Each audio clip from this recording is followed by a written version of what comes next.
반갑습니다.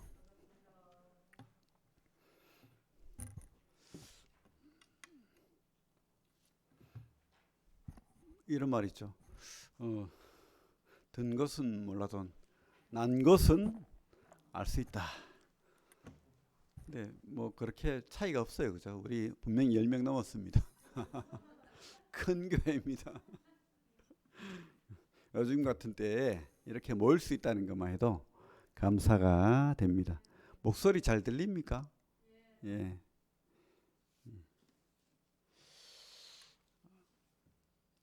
우리 김영택제님 간증을 잠시 들었는데 기도가 필요하네요. 그죠? 잘 들립니까? 어, 하도 안 들린다 그래가지고 잘 들려요. 1850년도 1월 달에 그 존 이글렌이라는 사람이 아침에 일어나니까 하도 눈이 많이 와가지고 밖을 나갈 수 없을 정도로 눈이 많이 왔었대요. 영국에서. 영국의 뭐 맨체스터 잘 모르겠는데 이름이. 음, 교회를 가야 되는데 교회를 늘 걸어서 다녔는데 10km 25리, 그죠? 170년 전이니까 차가 있습니까? 뭐 원래 그런 거죠. 그래서 오늘은 쉴까? 그만 갈까? 그날이 주일날이 아니고 수요일날인가? 하여튼 어쨌든 잘 모르겠어. 기억이 안 나는데 꼭 예배를 드리러 충직하게 다니던 그런 사람이었어요. 집사거든 자기가. 교회에 또 집사로 있고. 그래서 갈까 말까 고민하다가 그래도 내가 집사인데 내가 가야지 하고 10km를 걸어서 갔더니만 보통 한 그래도 작은 교회지만 한 수십 명이 오는데 그날은 또 12명 정도 왔대요. 기록이 있어요. 12명. 그리고 안 보이던 17살 난 청년이 한 명, 학생이죠. 와 있고 전혀 모르는 인물이고 다른. 그래가지고 사람들이 예배를 기다렸는데 목사님이 안 오는 거예요.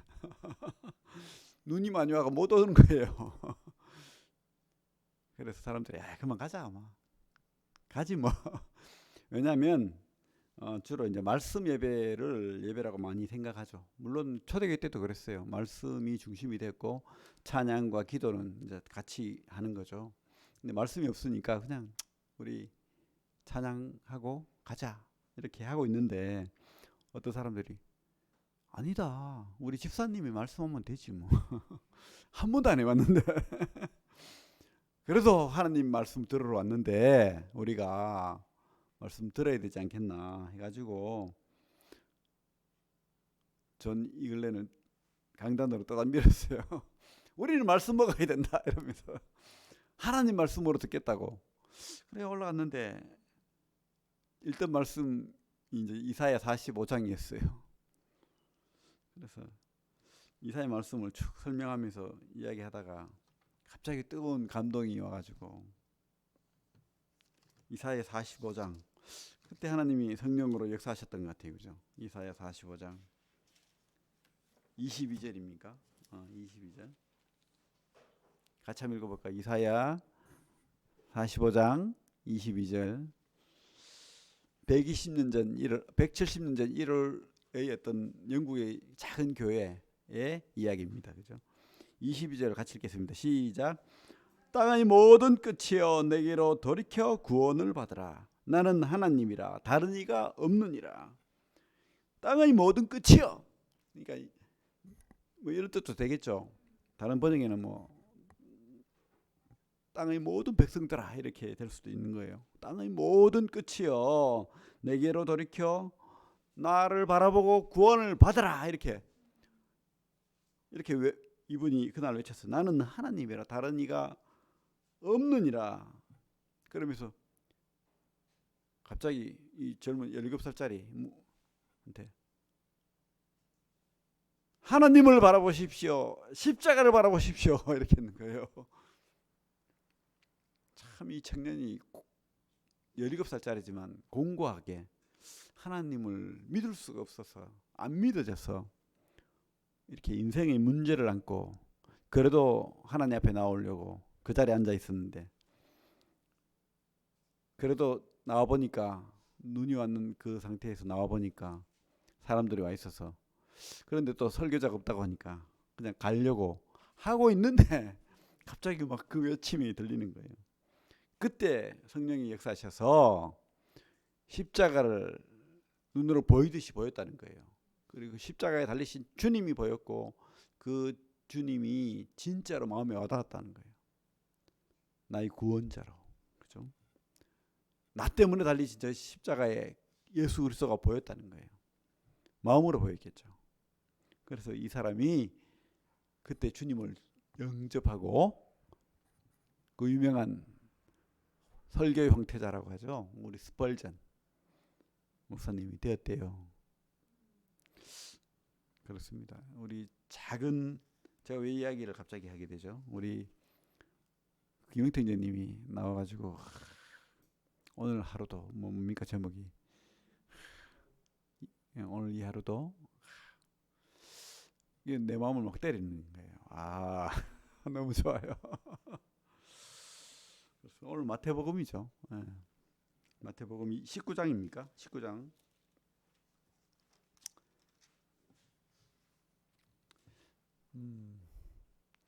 여기에 계신 여러분들은 하나님 분명히 축복하실 겁니다. 자리에 앉아 있는 것만으로도 하나님 앞에 우리가 말씀을 듣는 것만으로도 또 하나님을 예배하는 것만으로도 하나님이 얼마나 기뻐하시고 행복해 하신다고 확신합니다. 그죠? 이렇게 시간은 흘러갑니다. 하나님이 이 세상인 하나님을 믿든 안 믿든 여러분들은 특별한 거예요. 많은 사람들이 예배하지 않잖아요. 안 믿잖아요. 근데 우리는 하나님이 부르셨어요. 믿었어요. 이 자리에 앉아 있어요. 얼마나 행복한 자입니까? 그죠? 그래서 우리가 사소한 것에 감격해야 됩니다.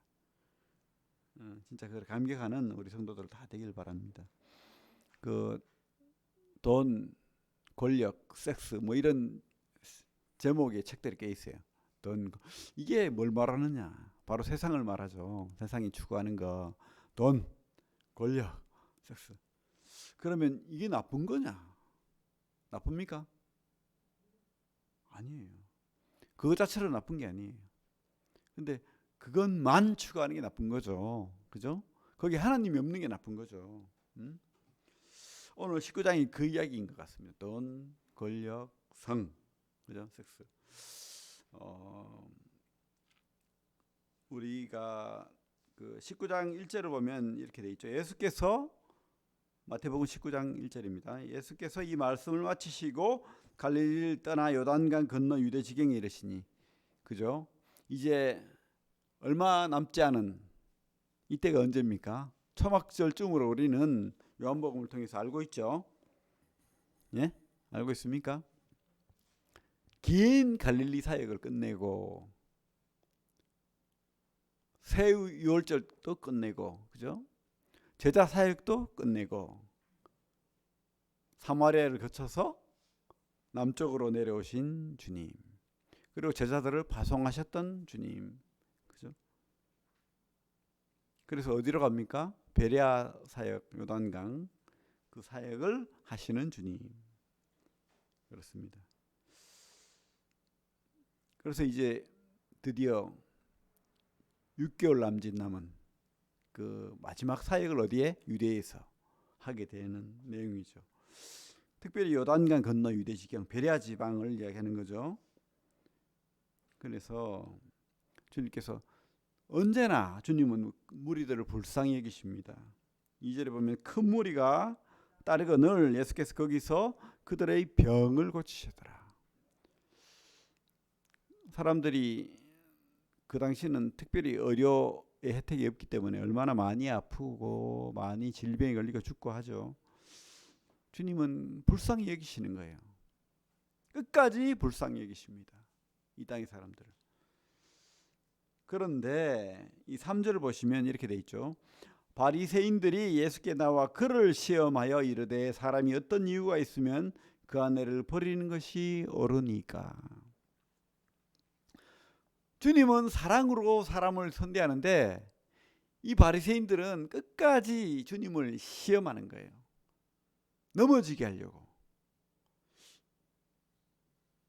마귀가 하는 짓이죠. 그죠? 마귀의 미혹을 받은 자들이죠. 그리고 그들은 하나님을 믿는다고 하지만은 마귀가 그들의 어떤 하나님 없음, 그들의 영광을 쫓음, 하나님 말고 그것들을 이용하는 거예요, 자꾸. 그래서 주님이 싫은 거예요. 마음에 하나님 두기를 싫어하듯이 주님 두기를 싫어하는 거예요. 주님의 인기가 싫은 거예요. 사람들이 주님을 따라가는 것이 싫은 거예요. 주님의 그 능력이 싫은 거예요. 그래서 어쨌든 주님 넘어뜨려야 되는 거예요. 참 악하죠. 이게 사람이에요. 이게 바로 사람의 악입니다. 그죠? 주님은 불쌍히 여기시는데 그들은 주님을 넘어지게 하는. 그죠? 그래서 이들이 가지고 온 질문이 뭡니까? 3절에 보면 어떤 이유가 있으면 그 아내를 버리는 것이 옳으니까. 유대인들은 아내를 쉽게 버렸어요. 물건 취급했어요. 성경은 그렇게 말하고 있지 않는데. 그래서 결혼에 대해서, 성에 대해서 남자들이 주도권을 가지고 있는 거예요. 그래서 유대인들, 바리새인들 학파가 두 가지가 있는데 힐렐 학파, 샤마이 학파, 그리고 또 바리새인 말고 에세네파 뭐 이런 무리들이 있었어요. 무리들이. 근데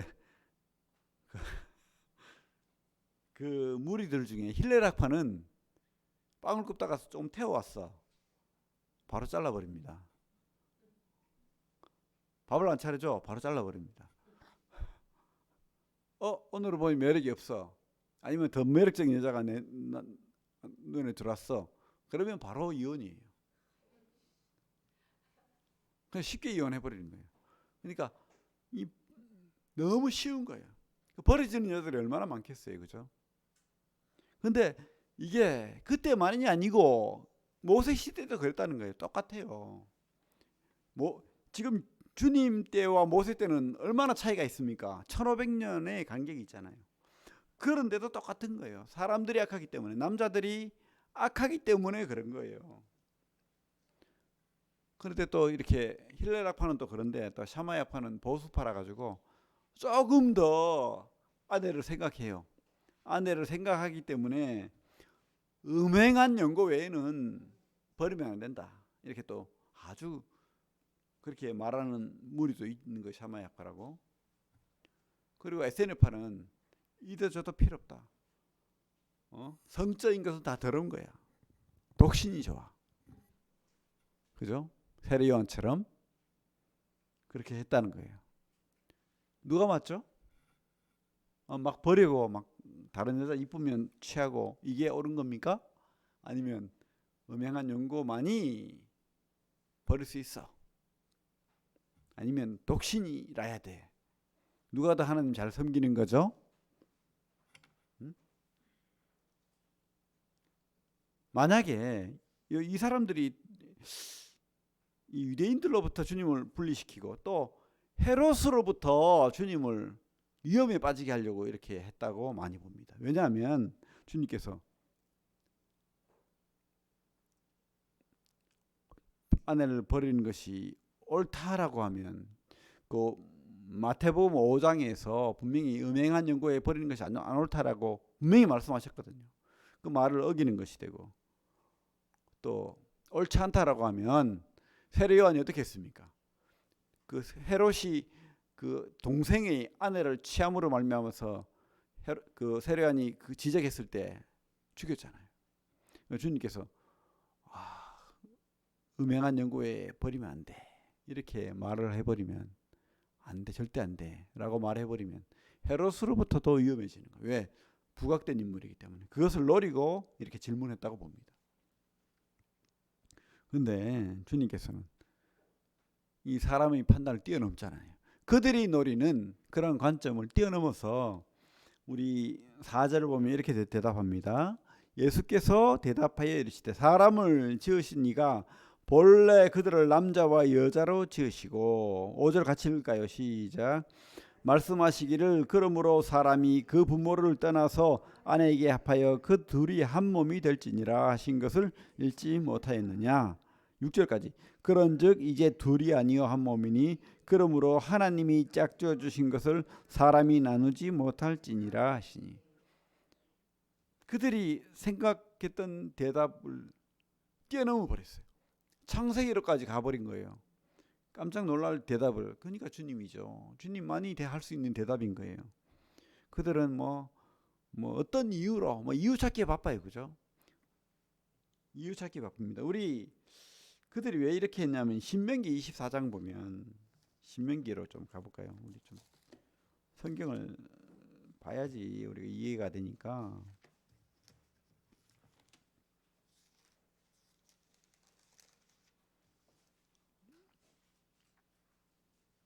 신명기 구약 298페이지 신명기 24장 1절부터 2절 구약 298페이지 같이 읽겠습니다. 시작. 사람이 아내를 맞이하여 데려온 후에 그에게 수치되는 일이 있음을 발견하고 그를 기뻐하지 아니하면 이혼 증서를 써서 그의 손에 주고 그를 자기 집에 내보낼 것이요 그 여자는 그의 집에서 나가서 다른 사람의 아내가 되려니와. 수치되는 일, 기뻐하지 않는다. 수치되는 일.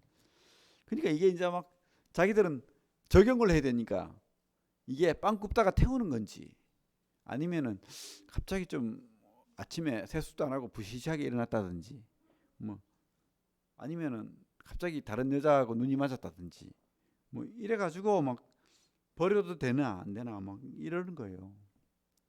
이 남자들이 얼마나 악합니까? 그죠? 근데 문제는 뭐냐면 이렇게 버려지는 여자들은 먹고 살 길이 없어요. 노동력도 없죠. 힘도 없죠. 세상이 이리 같은 세상에서 여자들이 힘이 없는 거예요. 위험한 거예요. 그래서 이혼 증서가 있으면은 혼자라는 게 인정을 받는다는 거예요. 혼자라는 게. 그래서 다시 결혼할 수 있는 그 사회적인 법이 마련된 거예요. 그죠? 결혼할 수 있는. 근데 주님께서는 뭐라고 합니까? 결혼은 하나님이 만든 거야. 주례가 하나님이고 하나님이 맞이해준 거야.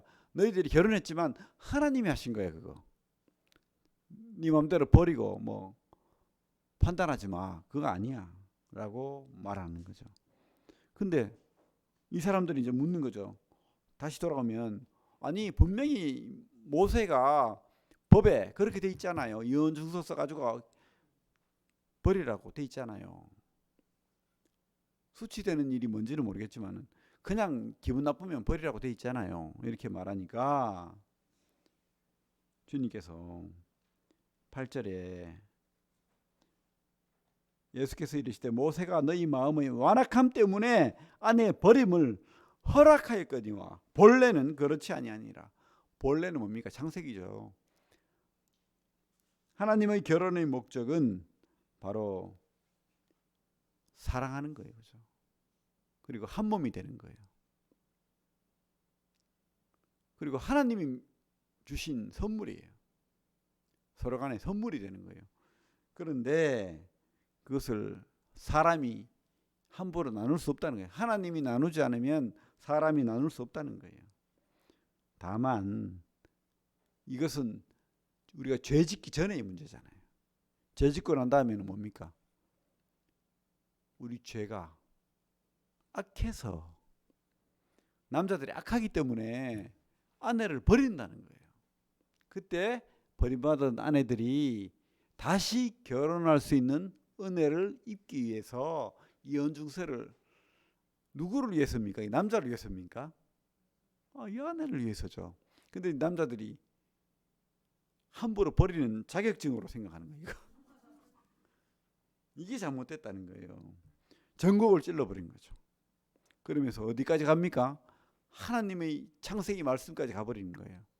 그러니까 그들은 모세 율법을 가지고 그들이 그죠?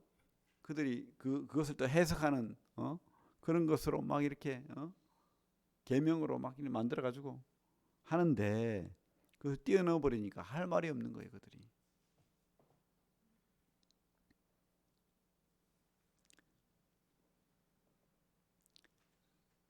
구절에 내가 너희에게 말하느니 누구든지 음행한 이유 외에 아내를 버리고 다른 데 장가드는 자는 간음함이니라. 이래도 죄인이고 저래도 죄인인 거예요. 그죠? 사실은 그래요. 이 간음도 음행도 허락이라고 했잖아요. 차선이라고요. 차선. 우리가 어쩔 수 없기 때문에 버리는 거지 진짜 사랑하면 호세아처럼 참는 거죠. 한 번 더 기회를 주는 거죠. 이게 바로 하나님이 우리를 사랑하셔서 용서하신 것과 똑같은 거죠. 근데 그들은 그들 마음대로 하나님 말씀을 해석한다는 거예요. 힐렐 학파, 샤마이 학파, 에세네파. 그래서 우리가 성경을 볼 때는 진짜 하나님 마음으로 돌아가야 된다는 생각이 들어요. 우리 주님이 그렇게 하셨어요. 하나님 마음으로 돌아가서 그렇게 말씀을 봐야 된다는 생각이 듭니다. 사랑으로. 그죠? 참, 이 성이 나쁜 게 아니에요. 그죠? 근데 이 성적인 것이 나빠지는 것은 그 속에 진짜 사랑이 없을 때 그렇게 된다는 거예요. 내려놓음이라는 책을 쓴 이영규라는 선교사입니까? 그분이 이제 결혼하고 아내를 보니까 자꾸 부부싸움을 하잖아요. 살다 보면 자꾸 미워지더래요. 갈수록 미워지는 거예요. 그러니까 발가락도 막 믿게 보이고 왜 저리 삐딱하나 싶고 모든 것이 다 이상하게 보이는 거예요. 그때 깨달았대. 아, 이거 진짜 잘못된 거다. 하나님이 준 선물인데 내가 왜 이런 생각을 하지? 저도 그런 경험이 있기 때문에 하는 겁니다. 그래가지고 하나님 앞에 기도를 했대요. 아, 이거 잘못된 마음을 마귀가 주는 것 같습니다. 변화된 마음을 주십시오. 이러면서 이렇게 했는데 하나님이 마음을 싹 바꿔주더래요. 그러면서 그 삐딱하게 보이고 막 보기 싫던 그 발톱까지도 발가락까지도 이쁘게 보이더래요. 그 목소리도 이쁘게 들리고 모든 것이 아름답게 들리더래요. 그죠? 그러면서 지금도 아내를 보면 너무 사랑스럽고 행복하다. 그런 고백을 해요. 바로 그렇습니다. 우리가 결혼이 참 좋은 거예요, 사실은. 욕심 때문에 나쁜 거예요. 그런 생각이 들어요. 내 이기적인 욕심, 내 판단, 나를 내려놓지 않는 그런 것들 때문에 그죠? 이 성적인 결혼이 아름답지 않게 끝나버리는 거예요. 그래서 뭡니까? 하나님 앞에서 결혼 생활하는 건데 우리는 그죠? 내가 주인이 되어서 내 마음대로 아내를 판단하고 내 마음대로 잘라버리고 막 이렇게 되어버리는 거죠. 이게 어디서 나오는 죄입니까? 하나님을 떠난 죄예요. 또 하나님에게 순종하지 않는 죄고 내 마음대로 하고자 하는 욕심이고 그런 것입니다. 그래서 이 성이 나쁘지 않은 거예요. 하나님이 준 선물이에요, 선물. 그런데 우리는 잘못 사용하는 거죠. 마귀에게 놀아나는 거예요. 그래서 결혼하지 않고 온갖 수천 명의 아내를 두고 살잖아요. 심지어는 남자끼리 그렇게 음란한 그게 어떻게 하나님 뜻입니까?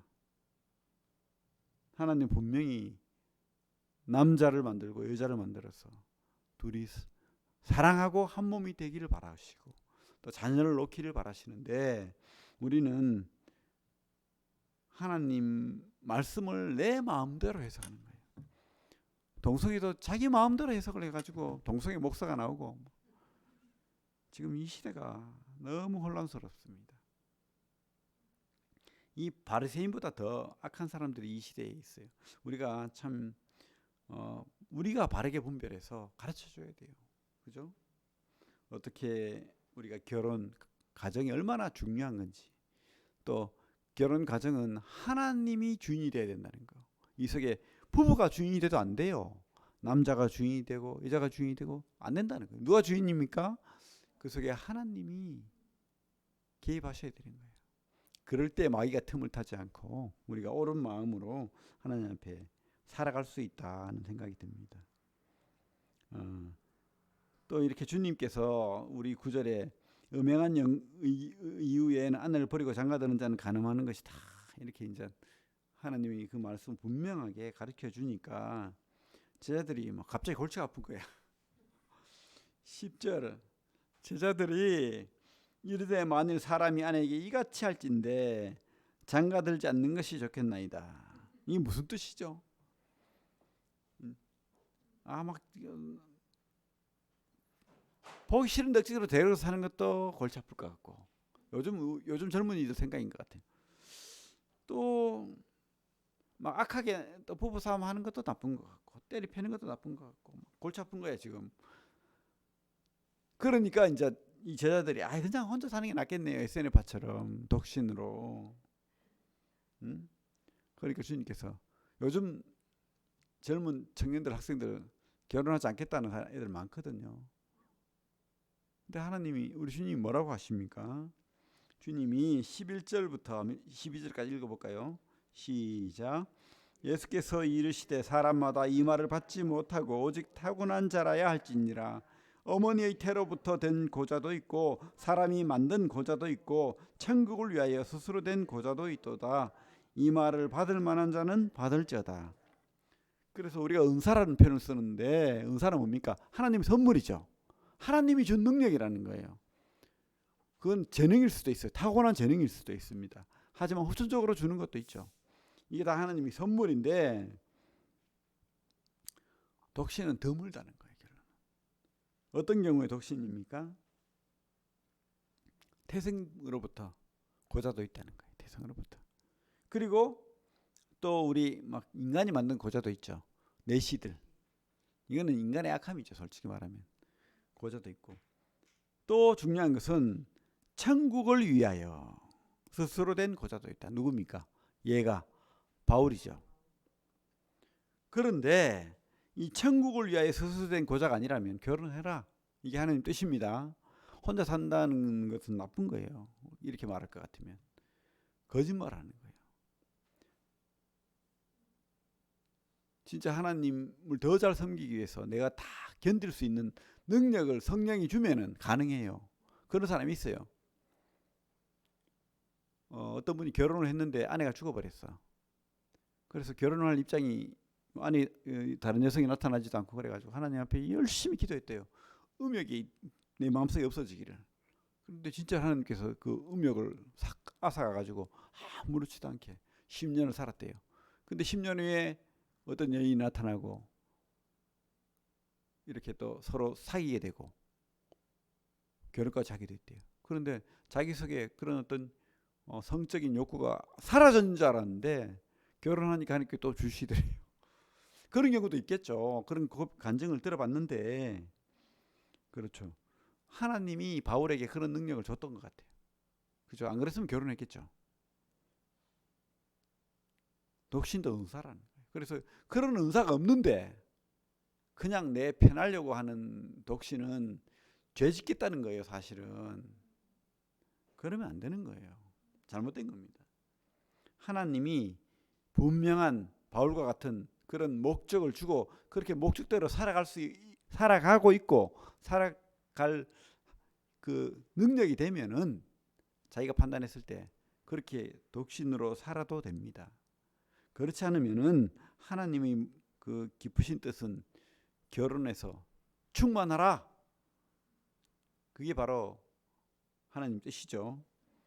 근데 지금 요즘 세상은 계속해서 결혼에 대해서 부정적으로 만들어요. 이것도 특별히 교회 안에서 그런 분위기가 만들어지는 것 참 잘못됐다고 봐요. 진짜. 그래서 20대 결혼하는 게 맞죠. 우리 한동대에서는 애들이 사고 안 치게 하려고 뭐 결혼관인가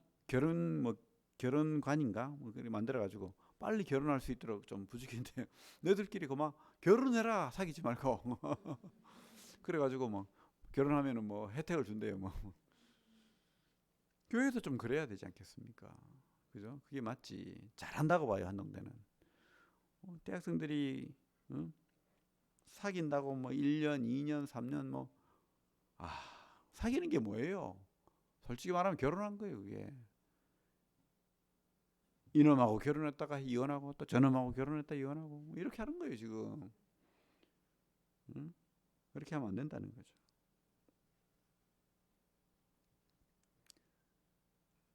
그때 이제 가정에 대해서 이제 주님께서 이야기하고 있을 때 13절에 그때에 사람들이 예수께 안수하고 기도해 주심을 바라고 어린아이들을 데리고 오매 제자들이 꾸짖거늘. 애들을 데려오니까 애들은 가라 하잖아요. 어른들은 싫어하잖아. 애들은 귀찮잖아.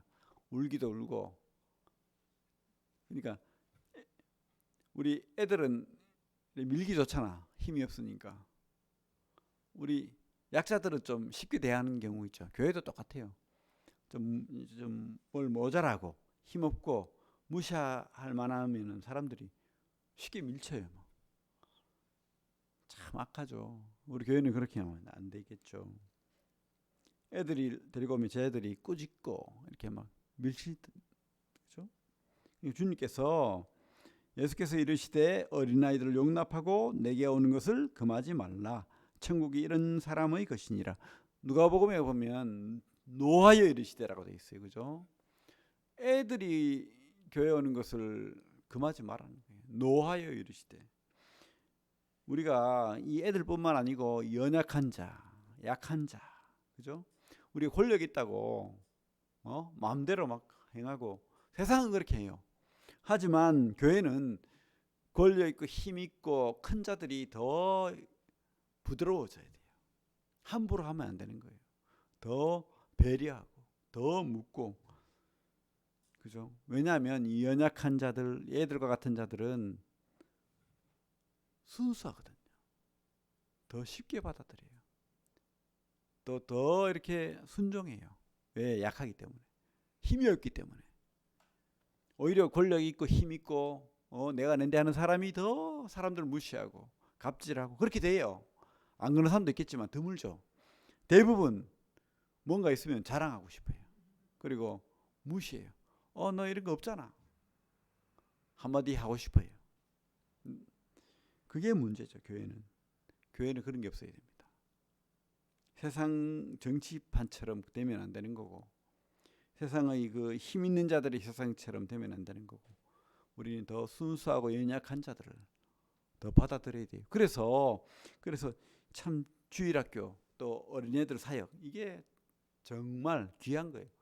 어려운 거예요. 그래서 주일학교를 오래 했다. 진짜 오래 주일학교를 섬기고 사랑으로 하는 사람들은 참 저는 존경스러워요. 그 주일학교 사역하는 사람은 제일 높이고 싶어요. 학생회, 청년회 저는 아니라고 봐요. 아니 잘하는 거 맞죠. 훌륭한 거 맞습니다. 하지만 내가 이 순서를 매긴다면 주일학교 사역을 제일 높이 두고 싶어요. 진짜 주일학교 사역을 하고 학생이 청년을 해야 된다고 봐요. 왜? 연약한 자, 어린 자들에게 내 힘을 누르고 내 권력을 누르고 내가 이렇게 선대하고 들어주고 하는 게 어렵거든요. 우리 어린이집이나 이런 데 가면 그죠? 애들 막 함부로 다루고 뭐 이런 것들 있잖아요. 뭐 그래가지고 억지로 막 먹이고 참 그게 왜 그렇습니까? 귀찮거든요. 그리고 걔들은 힘이 없잖아요. 학대받기 딱 좋은 거예요. 누가 보건 안 보건 진짜 그렇게 선대하고 사랑으로 대할 수 있다면 그 사람은 진짜죠. 진짜 사랑으로 어른도 누구든 대할 수 있는 거예요. 그래서 참 주님께서 이 어린아이들에 대해서 이렇게 선대하는 것을 볼 때 너무 감사해요. 우리가 주님의 주님 모델이잖아요. 우리가 주님 따라가잖아요. 그러면 어떻게 됩니까? 어린아이들을 교회에 용납하고 더 받아들이고 더 선대해야 돼요. 좀 시끄러울 수도 있어요. 애들이 조금 성가실 수도 있어요. 근데 그것을 참을 줄 알아야 되지. 윽박 지르고, 물론 가르칠 때 가르쳐야 되겠죠. 그러나 한 번 더 참고 기도하면서 가르쳐야 되는데 화가 나가지고, 그죠? 특별히 교회에서는 잘못된 것 같습니다. 돈과 권력, 그죠? 16절에 보면 부자 청년 이야기가 나오네요. 부자 청년. 우리 한번 읽어볼까요? 부자 청년 이야기. 같이 한번 천천히 읽어보겠습니다. 시작. 어떤 사람이 주께 와서 이르되 선생님이여 내가 무슨 선한 일을 하여야 영생을 얻으리까? 예수께서 이르시되 어찌하여 선한 일을 내게 묻느냐? 선한 이는 오직 한 분이시니라. 내가 생명에 들어가려면 계명들을 지키라. 이르되 어느 계명이오니까? 예수께서 이르시되 살인하지 말라, 간음하지 말라, 도둑질하지 말라, 거짓 증언하지 말라, 내 부모를 공경하라, 내 이웃을 내 자신과 같이 사랑하라 하신 것이니라. 그 청년이 이르되 이 모든 것을 내가 지켰사온데 아직도 무엇이 부족하니까? 예수께서 이르시되 내가 온전하고자 할진대 가서 내 소유물을 팔아 가난한 자들에게 주라. 그리하면 하늘에서 보화가 내게 있으리라. 그리고 와서 나를 따르라 하시니 그 청년이 재물이 많음으로 이 말씀을 듣고 근심하며 가니라. 예수께서 제자들에게 이르시되 내가 진실로 너희에게 이르노니 부자는 천국에 들어가기가 어려우니라. 다시 너희에게 말하노니 낙타가 바늘기로 들어가는 것이 부자가 하나님의 나라에 들어가는 것보다 쉬우니라 하시니. 25절까지 제자들이 듣고 몹시 놀라 이르되 그렇다면 누가 구원을 얻을 수 있으리까? 그죠? 그러니까 뒤에 주님께서 뭐라고 합니까? 사람으로서는 할 수 없으되 하나님으로서는 할 수 있느니라. 참 부자 청년이 장점이 많아요. 부자 청년은 어떤 장점이 있습니까? 어떤 장점이 있어요? 부자 청년이 부자잖아요. 부자 좋아하잖아요. 부자 돈이 많아요. 그리고 다른 성경에 보면은 관원이라고 돼 있어요. 권력도 있어요. 똑똑해요. 또 말씀을 지키려고 하고 있습니다. 그죠? 그 나름대로 선행도 베풀어요. 또 중요한 건 영성에 관심이 있어요. 사회적 권위와 자신감도 있어요. 요즘 종교인 같지 않습니까? 교회 나오는 아주 반듯한 청년, 대그룹에 다니면서 돈도 많이 벌고, 훌륭한 청년. 그러면서 선한 일을 하고 나름대로 잘 사는. 그런데 영생에 관심이 있는데 영생을 어떻게 얻는지 몰라요. 그죠? 영생을 어떻게 했습니까? 여러분들 천국을 어떻게 얻죠? 여러분들 영생을 어떻게 했습니까? 교회 나오면 되나요? 기도를 하루에 3시간씩 누구 마다는 7시간씩 하면 되나요? 아니면 재산이 많아서 1년에 1억씩 헌금하면 되나요? 어떻게 하면 영생을 얻습니까? 어떻게 하면 천국에 갈 수 있습니까? 자기는 말씀 다 지켰대요. 우리 20절에 뭐라고 하고 있습니까? 그 청년이 이르되 이 모든 것을 내가 지켰사온데 아직도입니까? 무엇이 부족하리까? 야, 이거 너무 자신감이 넘치죠. 영생을 어떻게 얻습니까? 여러분들 영생을 어떻게 얻어요? 예수님이 믿으라 했습니까? 예수님은 그렇게 말 안 했잖아요. 21절 같이 읽어볼게요. 답을 줍니다. 시작. 예수께서 이르시되 네가 온전하고자 할진대 가서 내 소유를 팔아 가난한 자들에게 주라. 그리하면 하늘에서 내 보화가 있으리라. 그리고 와서 나를 따르라 하시니. 이게 구원 얻는 방법이에요. 그러면 깜짝 놀래가지고 아이고 내 집도 팔고 그죠? 저 강할리에 다 팔아야 되나? 그렇게 해서라도 구원받아야 되죠, 사실은. 믿습니까? 여러분들 마음 중심에 있는 거, 그거 버리라는 거예요. 그거. 여러분들의 마음 중심에 있는 그거 드러내고 그 마음 중심에 누구를 두라는 거예요? 주님을 따르라 하잖아요.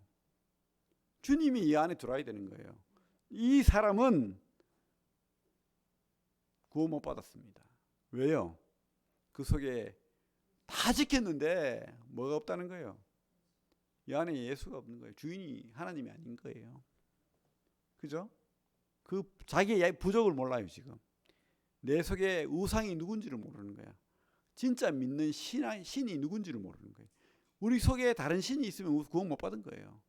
내 속에 하나님이 진짜 나의 하나님이 되고 예수님이 나의 구원자가 된 사람만이 영생을 얻을 수 있는 거예요.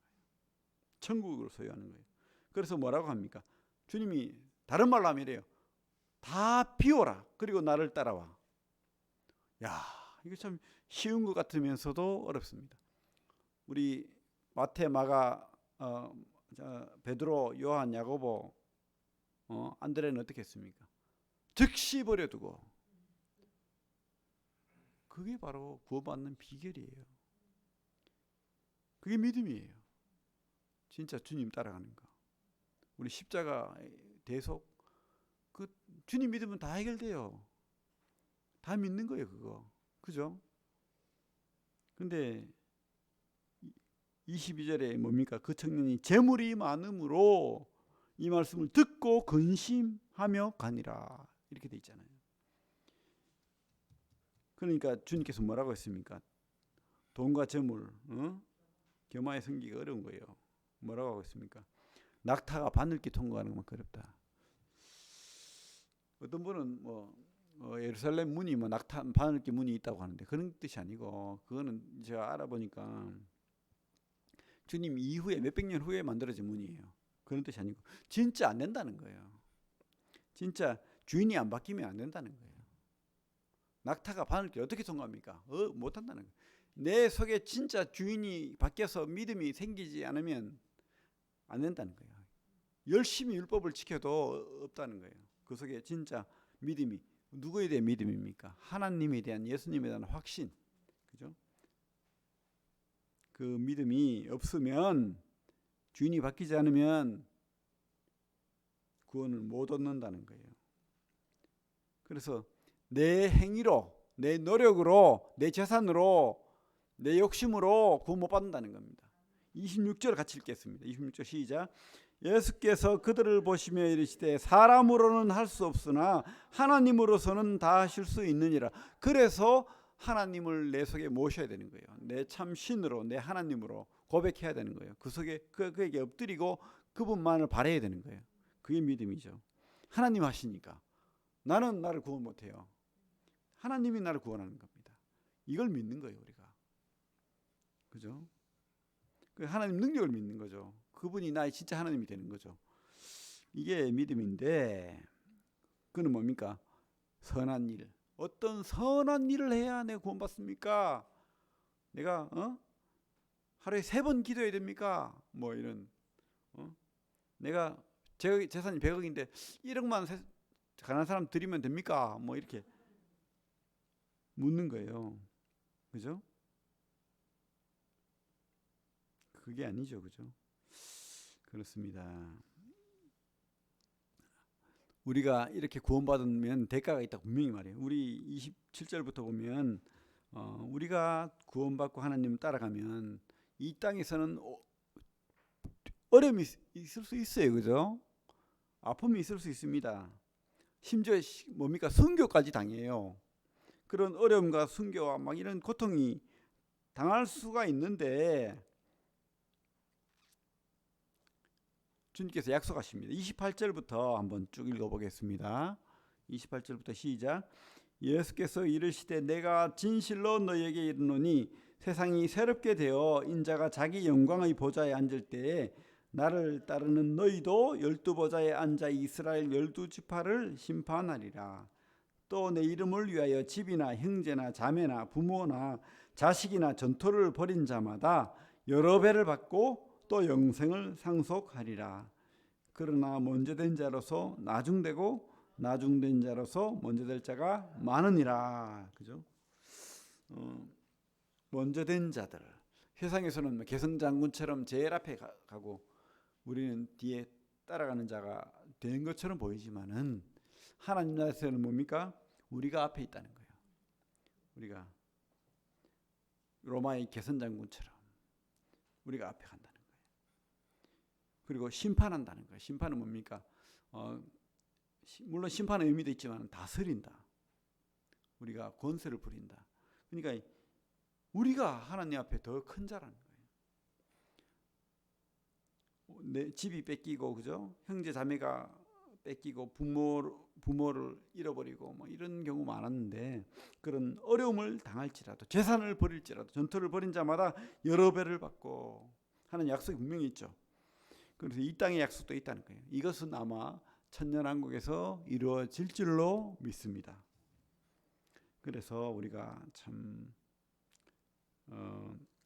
이 땅에 성과 돈과 권력이 있지만 그것이 나쁜 건 아니에요.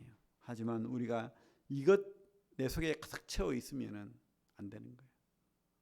뭡니까? 이 속에 하나님이 먼저 주인이 되고 주관자가 되고 그 속에서 가정도 이루어져야 되고 그 속에서 교회의 어떤 연약한 자들도 돌봐야 되고 또 뭡니까? 내 재산도 하나님의 것임을 인정하면서 그렇게 하나님을 먼저 내세우고 그분을 따라갈 때 바로 그게 복인 거예요. 잃어버릴지라도. 그죠? 그래서 이 부자 청년처럼 우리 주님을 버리는 그런 어리석음을 행하지 말길 바랍니다. 우리 김영택 전님을 위해서 기도해 주시고 또 우리 군대가 있는 청년들 또 대학 간 학생들 또 구원받지 못한 우리 자녀들 그죠? 위하여 기도하는 시간 갖겠습니다. 아픈 우리 성도님들 위해서 또 기도해 주십시오. 기도하는 시간 갖겠습니다.